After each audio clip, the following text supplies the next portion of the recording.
Au Niger, le ministre de la Communication et des Nouvelles Technologies de l'Information en immersion à l'École supérieure des sciences de la communication et des médias, une visite des locaux suivie d'échanges avec les responsables sur le fonctionnement et les besoins de l'école. Le point avec Awa Maman et Abdoulaye Ali.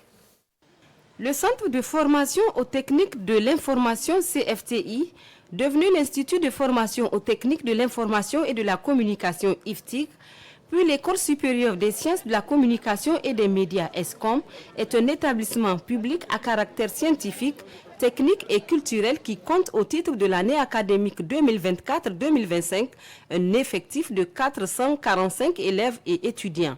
Dans le cadre de cette visite de l'autorité de tutelle, le nouveau bâtiment à étage, la salle informatique, la salle de montage, la régie, les amphithéâtres dont un en travaux de réhabilitation et la bibliothèque nécessitant un dispositif de numérisation ont tous été scrutés par le ministre de la Communication et des Nouvelles Technologies de l'Information. L'accent a été beaucoup mis sur l'application effective des statuts de l'ESCOM. Comme vous le savez, l'ESCOM a changé de statut en 2022 et est devenue une grande école.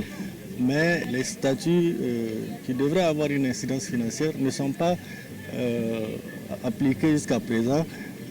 Contrairement comme dans les autres écoles qui ont le même statut. Le ministre de la Communication et des Nouvelles Technologies de l'Information a réagi en constatant que l'ESCOM ne dispose pas de direction commerciale.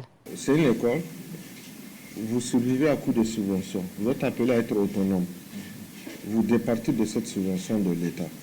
L'idéal aurait été que vous ayez une équipe qui sillonne les écoles, les lycées à la recherche de futurs bacheliers, des jeunes pour les recruter, pour venir s'inscrire, pour que l'école puisse générer le plus de chiffres. Vous départez de cette subvention de l'État. L'École supérieure des sciences de la communication et des médias forme en communication pour le développement, communication des entreprises, journalisme audiovisuel, journalisme presse écrite, technique, production-réalisation, technico-artistique, maintenance audiovisuelle et informatique, management des médias et en sciences de l'information documentaire.